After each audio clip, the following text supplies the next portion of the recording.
Dzisiejszy dzień zaczynamy od małej wycieczki na południe od Cape Town do Parku Narodowego, gdzie jest Cape of Good Hope i Cape Point, czyli jeden z bardziej wysuniętych na południe punktów przy Cape Town. Jest to park narodowy, gdzie są różne zwierzęta, są małpy, jakieś żółwie, strusie bodajże są, ale raczej nie spotkam pingwinów tym razem. Na moim pierwszym punkcie do zobaczenia jest naturalny basen Venus Pool. W międzyczasie zobaczcie, jakie ładne widoki mamy w tle i dookoła mnie. Wybrzeże jest dość skaliste. Dużo kamieni, skał, wiatr mocno wieje, ładne fale. Oczywiście jest góra. Ciekawostka. Dzisiaj tankowałem samochód. Patrzyłem, ile kosztuje paliwo. Było 23, 22 czy 21 randów. Czyli to wychodzi 4,5 zł za litra. Mniej niż funt za litra. To powiem wam, że jest całkiem niezła cena w porównaniu do obecnych naszych w Polsce czy w UK. O, właśnie się zbliżam. Z tego co napisane, ogólnie jest zakaz polowania, łowienia, nocowania, ale możesz się wykąpać. Podejdę trochę bliżej, nikogo nie ma. Plus dla mnie, dobry dzień na taką wycieczkę.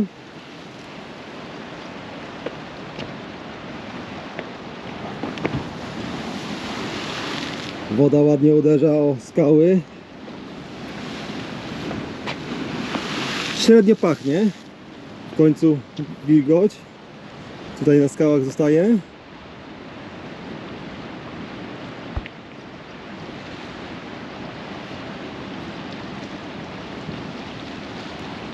Bardzo ładnie to wygląda.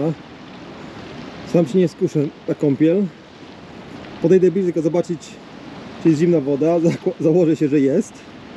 W końcu Ocean Atlantycki.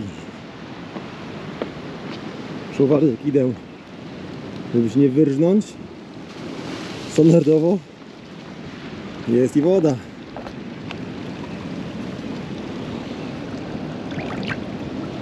Ty, jest przyjemna w tym basenie. W sumie może byłoby warto się wykąpać. Ogólnie myślałem, żeby tu się zatrzymać i zrobić sobie zdjęcie, fotkę czy coś. Ale to są te małpy, gdzie już widziałem kilka znaków, że są niebezpieczne i nie warto do nich podchodzić ani ryzykować. Więc chyba podziękuję. Ale są. O, już jeden idzie. Zamykamy okno. Na razie. O nie. Zrezygnował, na szczęście. Fight! Monkey Busters.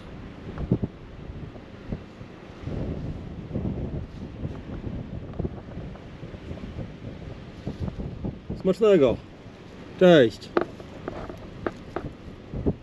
Powiem wam, że widoki są niesamowite. Które nie chciałem podchodzić do tych małp. Tu widać w tle, tu gdzieś biegały. Tam jest ten słupek czy monument, co to jest. Mówię, nie, podejdę dalej. Ale widoki są niesamowite. To wybrzeże jest po prostu oszałamiające. Przejechałem na drugą stronę i widoki też piękne, nie aż takie górzyste w tym momencie.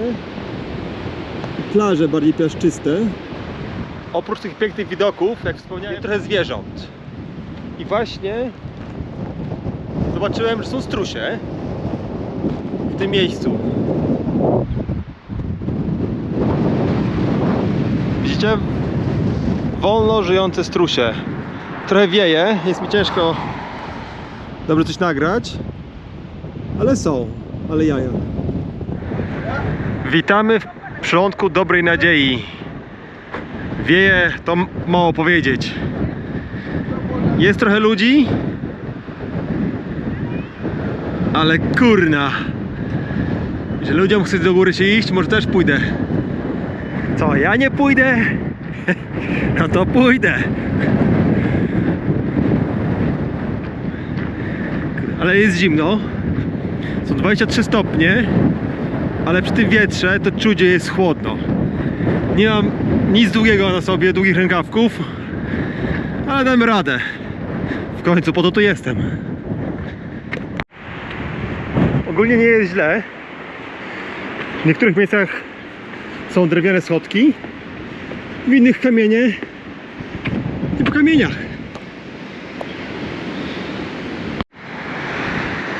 Jestem na pierwszym punkcie widokowym. Takie małe urwisko. Ostrożnie. Nie tam. Mi się połamał pewnie, ale przeżył. Ewentualnie na wózku. Druga strona. No i parking i wybrzeże. Tak jak myślałem, może tutaj było pójść w lewo. Jest dalszy spacer wzdłuż. Gdzieś tam jest plaża, podobno bardzo ładna. I Cape Point, czyli ten troszeczkę dalej niż niby to, co by było napisane. Idziemy zobaczyć. Muszę być ostrożny, bo jest trochę kamieni. Ale to jest tam pikuś, szczerze mówiąc. Bywało się najgorszych. Już myślałem, że to wąż, a to drewno.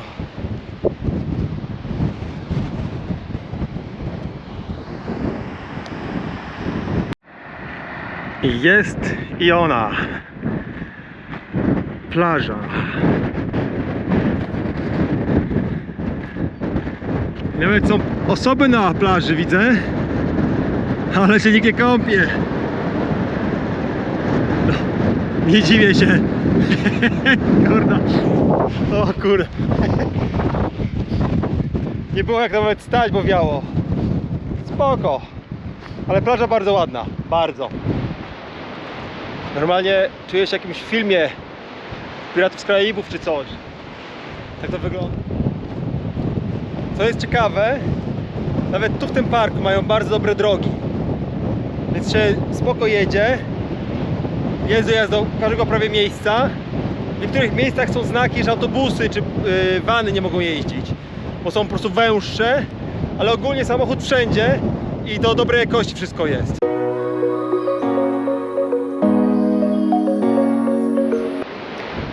Plaża wygląda oszałamiająco. Można? Można.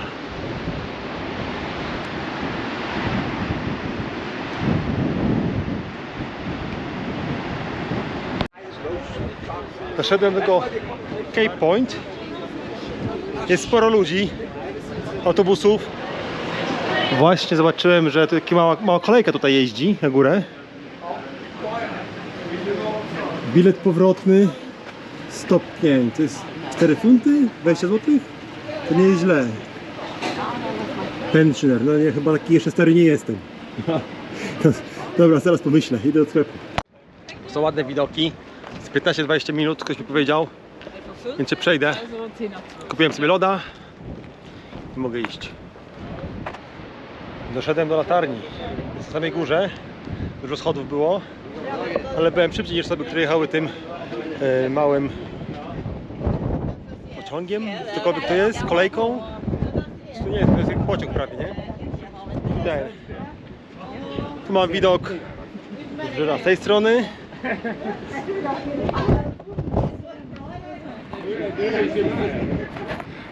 Ocean, czy zatoka w sumie to jest stołowo czy coś takiego.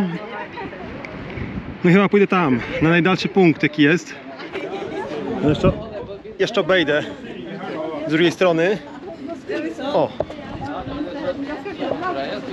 Londyn w tą stronę, 9600 km.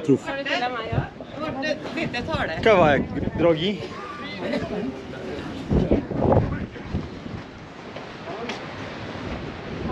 Tutaj są kolejne widoki.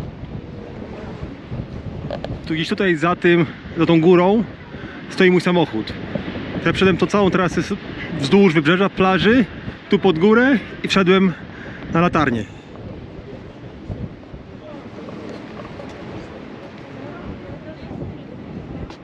Jakoś mam wrażenie, że w dół idzie się wiele łatwiej niż do góry. Tutaj po prawej stronie widać tą plażę, na której byłem na początku, tam się zatrzymałem, pochodziłem. Potem byłem tu z lewej strony, za tą górką, za tą plażą, tam stoi samochód. Tu na dole po prawej stronie widać ten parking duży, gdzie jest więcej ludzi, turystów. Zbliżamy się do Diaz Point Lookout.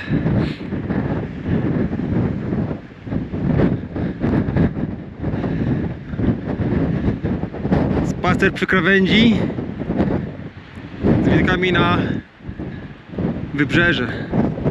Krótko tu wieje. Nie wiem, czy dam radę to wszystko objąć. Jedna strona i tam u góry jest latarnia. Tuż kawałek jeszcze dalej idzie. I tędy się wraca. Ogólnie spacer mi zajął 30 minut może 35.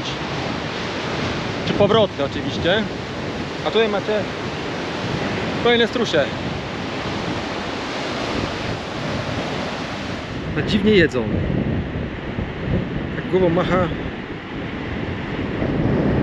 Beka. Są znaki, żeby uważać na żółwie. Właśnie jednego widziałem, zwolniłem.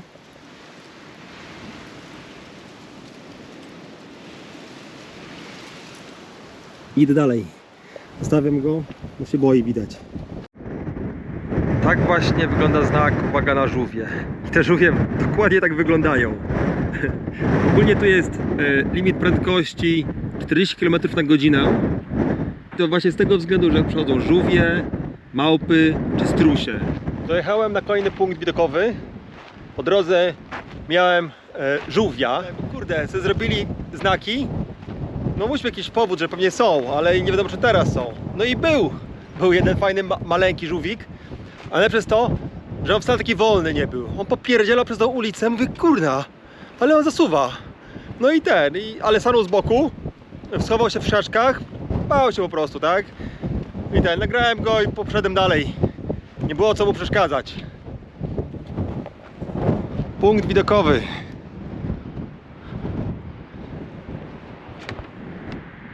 Nie wiem, czy jesteście w stanie zobaczyć. Tutaj na środku leżą antylopy. Antylopy afrykańskie Bontebok. I spodziewałem się spotkać, czy zobaczyć je tutaj. Ale przed chwilą jeszcze czytałem, że gdzieś mogą znajdować się również zebry. Są kolejne antylopy. Podszedłem ciut bliżej.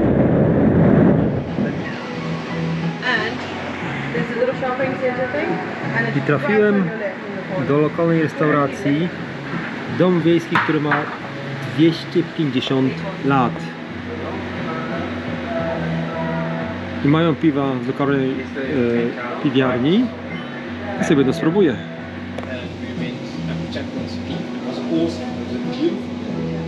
Mamy tak zwany beer garden. Czyli można sobie praktycznie w ogródku usiąść i zasłonięty, to nie za gorąco. Napić się piwka. Zamówiłem sobie Venice Burger. Polecała mi pani. Autentyczny, lokalny, taki bardziej stoned.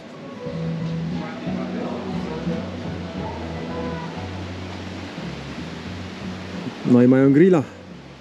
Wasze zdrowie. Muszę przyznać, że wygląda bardzo dobrze.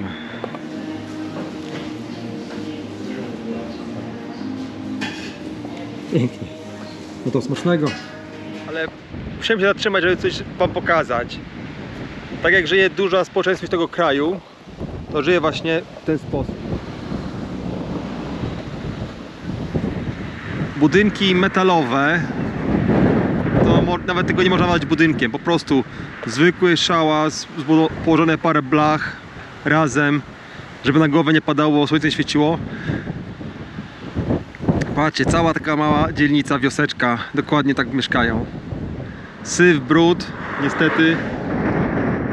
Przejeżdżając dalej, widać kolejne piękne widoki. Tu gdzieś na dole jest Boulders Beach, pingwiny. Oj, widzę okręt wojenny. Wow, to ominąłem.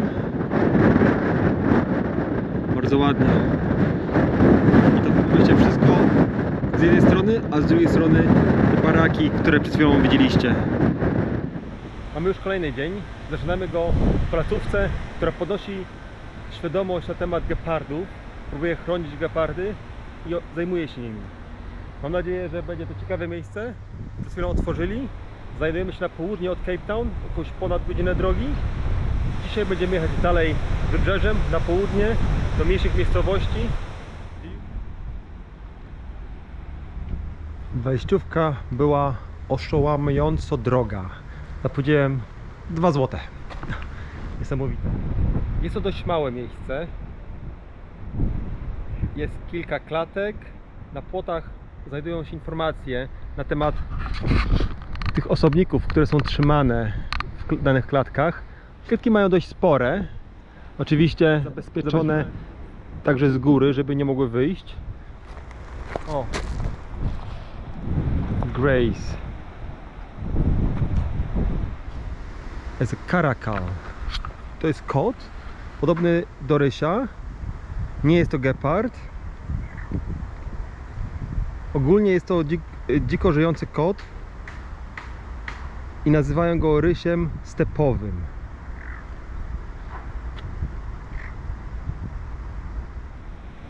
Bardzo ładnie wygląda. Wiem, że w domu mamy miłośników kotów. O, tam widzę coś kolejnego ciekawego. Kolejny jakiś mały predator. Szakal.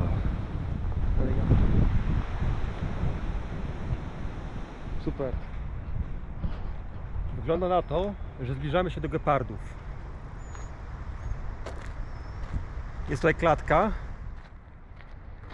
w której można zobaczyć właśnie rozciągającego się geparda.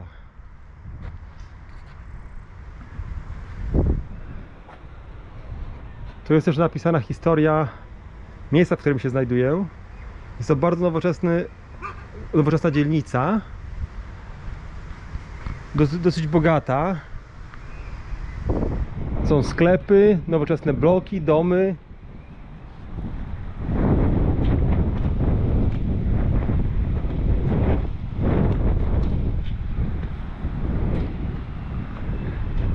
Nie chciałbym takiego spotkać w przyrodzie, na wolności.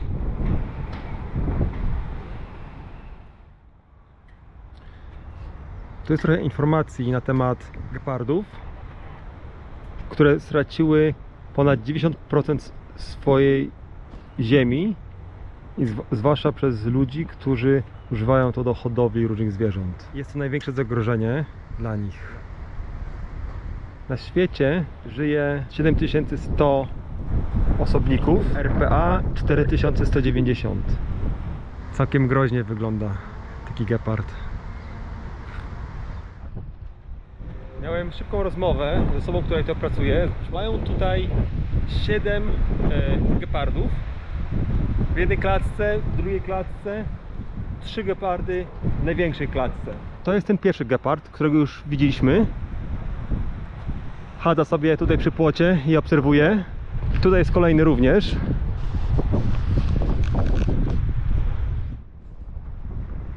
Tam przy tym domku widzę geparda. Wiemy, że tam były 2, czy powinny być 3. Czyli mają tu 7 gepardów, mają 4 psy. Są to psy pomocnicze, które zajmują się, pilnują zwierząt hodowlanych. Jedziemy dalej wzdłuż wybrzeża, wzdłuż zatoki. Są piękne plaże. Z drugiej strony Cape of Good Hope. My jedziemy tą stroną. idziemy na południe bardziej. Będziemy za 2 dni w punkcie Ocean Indyjski spotyka się z Oceanem Atlantyckim. A teraz możemy podziwiać widoki tej pięknej plaży.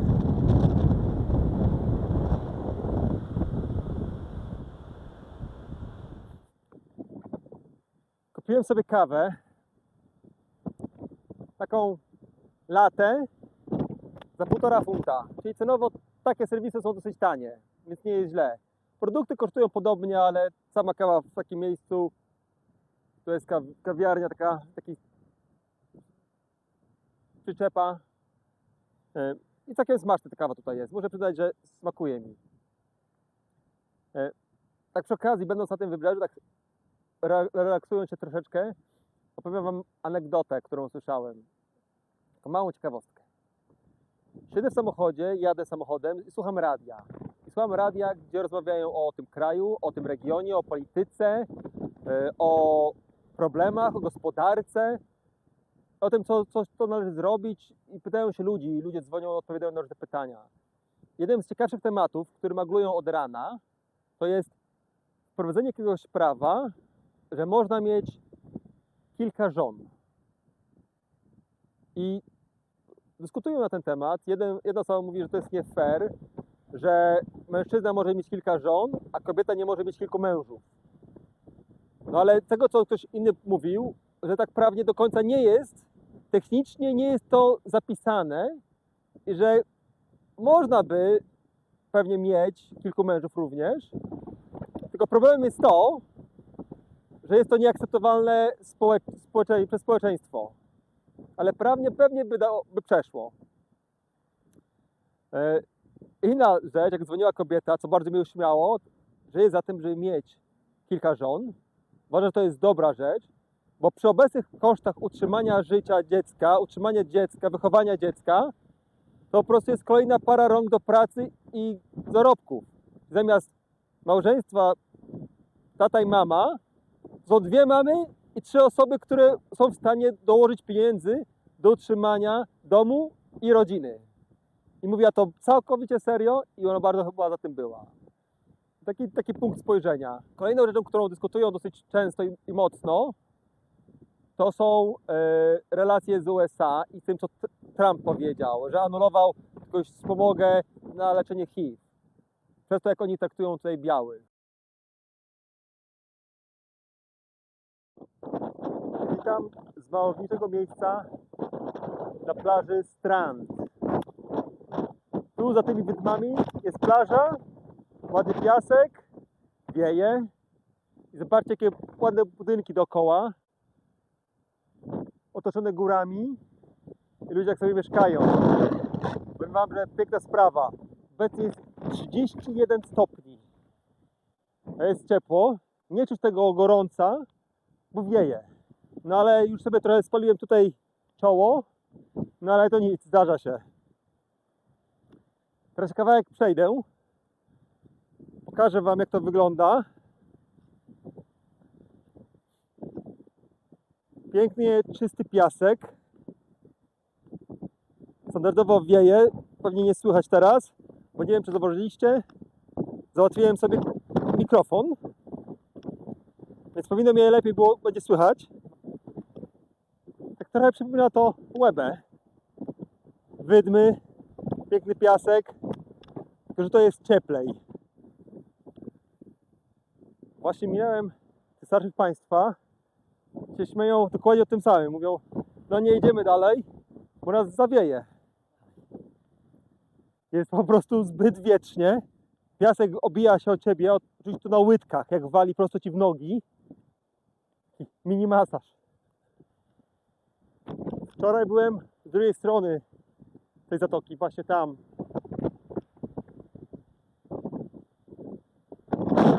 Piękna plaża.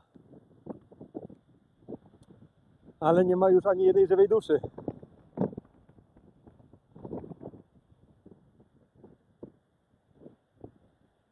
Fale jest niesamowite. Mam dla was niespodziankę. Znajdujemy się w miejscowości nad zatoką Betty's Bay. Jest to drugie miejsce, w którym jest możliwość zobaczenia afrykańskich pingwinów na żywo. O!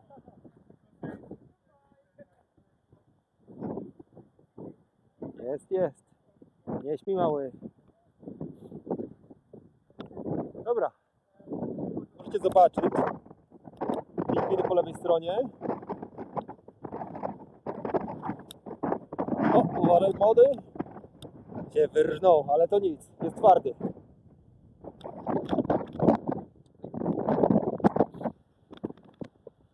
Myślę, że to może być nawet lepsze miejsce niż to, co było w Boulders Beach. Pingwiny są bardziej rozłożone w różnych miejscach. Depek jest dłuższy. Wygląda to na lepsze miejsce.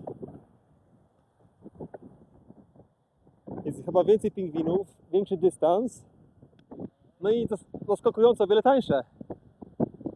Macie kolejne pingwiny.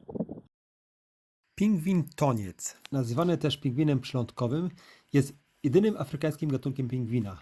Osiągają one do 3,1 kg masy ciała, pływają z prędkością 20 km na godzinę, mogą mieć do około 45 cm długości ciała i żyją do 27 lat w naturze. Kolonie rozrodcze można zobaczyć na południu tego kontynentu, występują u wybrzeży Afryki Południowej od Namibii do Mozambiku. Pingwiny te znaczną część życia spędzają na otwartym oceanie dookoła 40 km od brzegu. Na lądzie odpoczywają, pierzą się i odbywają lęgi. Na gniazda wybierają różnorodne miejsca, a największa kolonia znajduje się na wyspie Dyer. Ptaki budują gniazda z własnych odchodów, zwanych guano, pod krzewami lub skałami. To schronienie zapewnia im ochronę przed ostrym słońcem podczas gorących afrykańskich dni. Stały ląd nie jest najlepszym środowiskiem dla tych pingwinów. Jaja składane na ziemi narażone są na wiele niebezpieczeństw, w tym drapieżników. A żyjące w pobliżu Kapsztadu pingwiny nie zwracają uwagi na plażowiczów i spokojnie poruszają się między ludźmi. Ostatnim punktem dzisiejszego dnia jest Hermanus i Grotto Beach.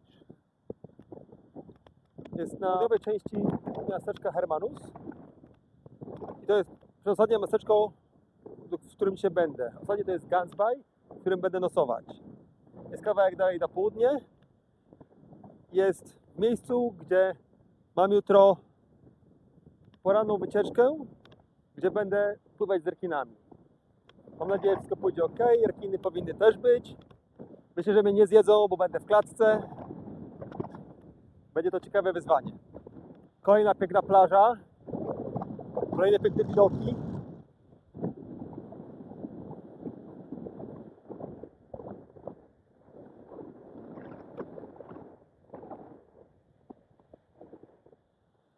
Mam nadzieję, że dzisiejszy vlog Wam się spodobał. Widoki też się Wam podobają, wycieczka też Wam się podoba, tak jak mi. Nie zapomnijcie subskrybować, lajki, komentarze. Trzeba uruchomić ten algorytm, żeby inni też zaczęli oglądać moje wideo. Do zobaczenia jutro.